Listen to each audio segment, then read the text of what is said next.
多肉浮盆成功有3个特征，不用拔出来看根就能判断。多肉植物在上完盆之后，并不是马上就能成活，而是有一段适应的时间。在这段时间内，多肉是无法吸收盆土中的水分营养的，只是靠着消耗自己体内的营养来维持生命。只有等到肉的老根与新的盆土环境逐渐契合，同时生出新根，能正常从盆土中吸收营养才算成活。这段上盆之后的适应期叫浮盆期，多肉生根成活，也就是代表浮盆成功了。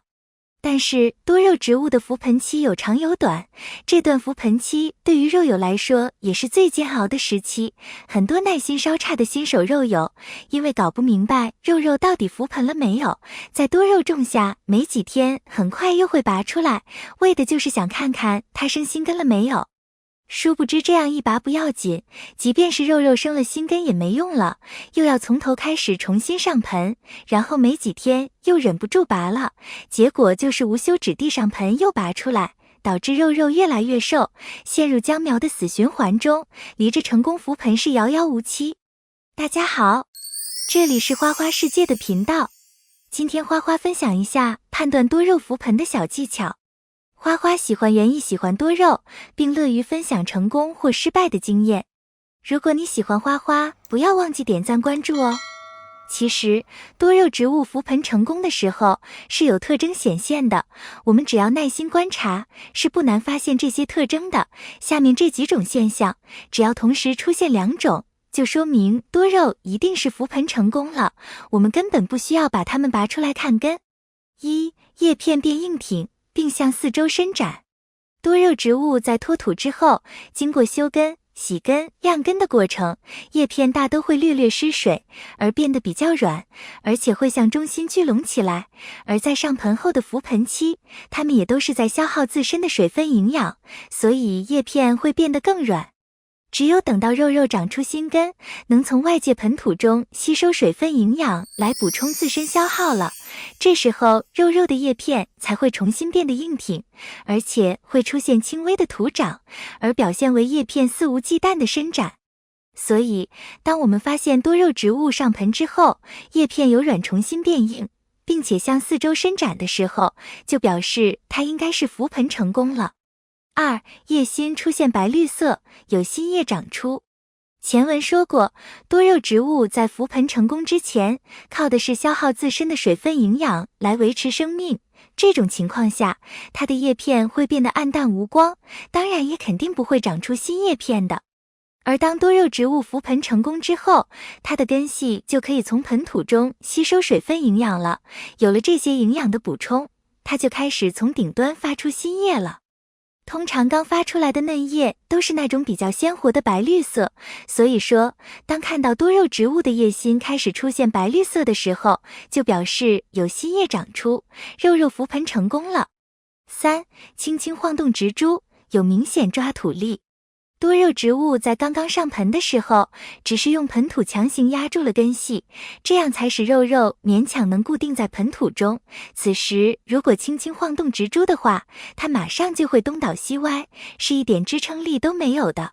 而当多肉植物浮盆成功之后，发出的新根已经伸进了小部分盆土的缝隙中，开始慢慢与盆土结合的越来越紧密了。这时候再去轻轻晃动植株的话，是会明显感觉出有一股抓土力的。所以我们轻晃植株，如果能感到这种抓土力的话，就表示它浮盆成功了。当然，我们是不能每天都要去摇晃一下肉的，否则同样会导致它浮盆变慢。通常都是有了前面2项的基本判断之后，再用这个特征来进一步验证，就能准确判断了。总结，多肉植物在上盆之后，浮盆期的时候，我们一定要有耐心，千万不要太心急，而经常拔出来看根系，这样只会让多肉的浮盆期无限延长。多肉植物的浮盆成功是有特征的，我们可以通过上面的3个现象来判断，只要符合了其中2项，肉肯定就是浮盆成功，再也不用拔出来看根系了。判断多肉浮盆成功是简单了，那么多肉要怎么样护理才能快速、安全的浮盆呢？其实方法也很简单，只要抓住3个点，就能成功99%。让多肉安全扶盆。多肉移盆养护一般有2种原因，一是根系出现损伤或者土壤中感染病虫害，需要移盆养护。第二种是植株生长到了一定程度，需要更换更大的花盆。虽然换盆的原因有2种，但无论是哪一种原因，对于根系来讲都是换了一个新的生长环境，所以前期我们要保证土壤湿润，尽量不要浇水，等到根系适应了土壤环境之后，再逐渐增加用水量。如果扶盆前期浇水太过频繁，容易烂根或者滋生虫害。叶片干瘪发皱，应该怎样浇水？在扶盆一段时间之后，可能会出现叶片干瘪或者发皱的现象，这是因为叶片中缺乏水分，水分不足，叶片自然就会发皱。这个时候需要及时补充水分，但是切忌浇水过量。干瘪的多肉我们可以补水来拯救，但有些叶片的干瘪程度非常严重，恢复起来比较困难的，就没有拯救的必要了。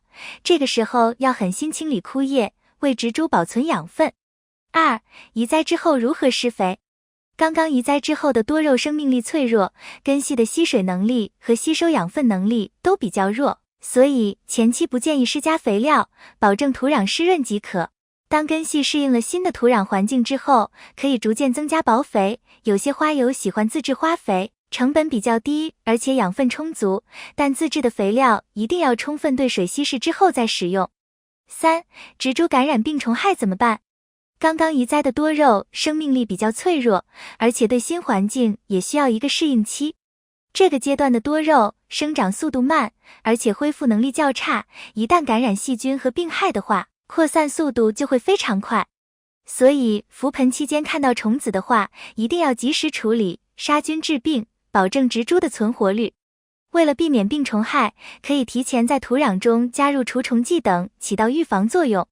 尽管我们掌握了这么多扶盆的技巧，但还是有些多肉很久都还不扶盆。我们对扶盆难的情况做了分析总结，归纳起来一共有7个原因，下面我挨个分析一下，有此困扰的朋友请对号入座。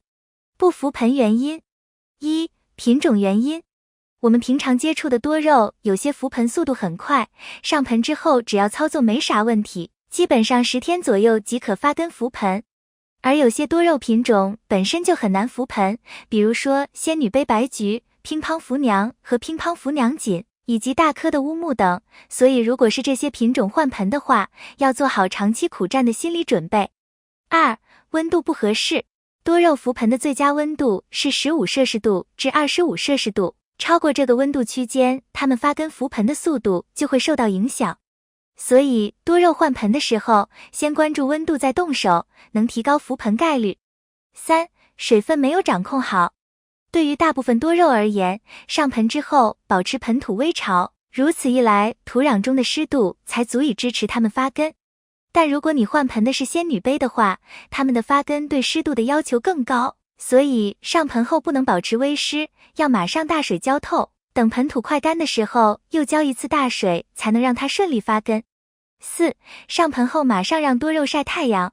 未扶盆的多肉是不建议晒太阳的，有些新手朋友则不知道这点，为了让自己的多肉保持状态或变得更漂亮，刚上盆就将多肉放在光照十分充足的地方，这样一来，多肉不但不能正常扶盆，还会引发化水、烂根、黑腐等情况出现。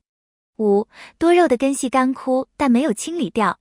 虽说有些多肉就算是不修根也能顺利扶盆，但干枯的毛细根太多，绝对会影响多肉长新根。因此建议大家上盆之前最好养成修根的习惯，最起码要将已经干枯的毛细根清理掉，才能保证顺利扶盆。6. 砍头的多肉伤口结痂或者多肉桩子太老。如果你换盆的多肉伤口处有一层很厚的痂，或者根系上面有个大瘤子的话，就需要将其刮掉再上盆，多肉才能扶盆，这个也是常说的大根病。